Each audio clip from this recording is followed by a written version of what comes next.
Okay, we got some cracks. Some cracking in the garage floor. It's been painted. Get that. The door. See that? Can I come in? Come on in, Mr. Fire. You always make me feel so warm and welcome. You're supposed to have a self-closing spring on these doors to separate the garage space from the living space so that a fire cannot just walk into the house. This is add insult to injury. This door swings open on its own accord. Come on in, Mr. Fire. But that's not why we're here. We're here for the garage door openers, the garage overhead doors. The smaller one is on the west side and the larger one, the smaller one's on the east side and the larger one's on the west side. These doors should have pull handles inside of them. And they don't. These doors should have spring tension notices on each bottom corner. And they don't. These doors, manual door locks, should be disabled so that you can't lock the door while it's closed and then try to open the door and accidentally bend your door up. This one, the larger one, the west one, is not. The smaller one, the east one, has been decommissioned. See, it's got that little screw in there. That's the way it's supposed to happen. These doors are supposed to have child protection notices on them. And they don't. These doors are supposed to have pull handles, emergency pull handles, and they do.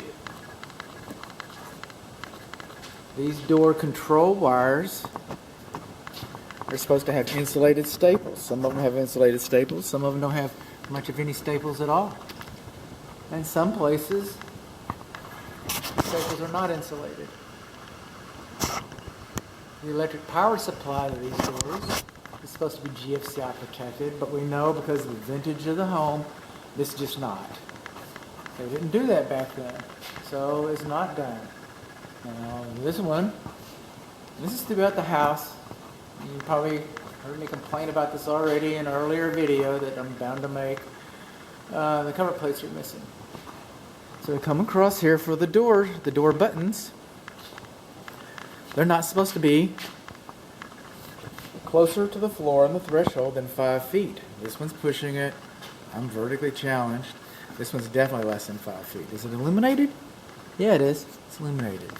So we've got uninsulated staples, switches, at least one of them's too low, and we should have a child protection notice posted on the door, and we do not. Too low, no child protection notice. Wrong type of staples. Not GFCI protected. One door lock is not been decommissioned. We do not have spring tension stickers on the doors. We do not have pull handles inside of the doors.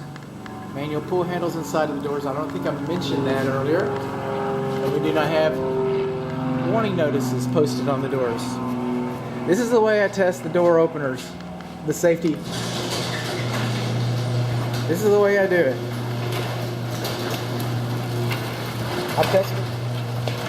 I test them with the optic sensors.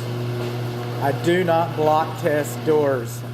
I do not cause damage to the property. Once you move in and you decide that the sensors work and you want to, okay, the courtesy lights work. Courtesy lights work. That's a good thing. That's a good thing. Now these optic sensors over here, I don't think I could touch base on this either. They're not supposed to be further from the garage or from the driveway than 6 inches. Okay, over here on the east side where we have the door lock has been decommissioned like it's supposed to be, our optic sensors are too high. Over here where we have on the west side, the larger door where the door lock has not been decommissioned, the optic sensors are low enough. That's what we got. Well, while we're here, I'm just kind of like mix and match like we did the floor and the door. Okay, this is the lawn sprinkler system. This is the lawn sprinkler system. And what we don't have here is we do not have instructions, operating instructions. Another thing we don't have is the sprinkler zones are not labeled.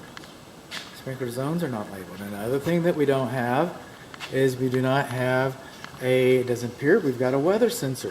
So we don't have a weather sensor. We've also got some issues that you've already seen. I documented in the water section, the water meter test, which includes the check valve has not been serviced and that the sprinkler heads are too close. And there'll be other things in the report as well. But anyway, just kind of like, picking up some spares as we go here.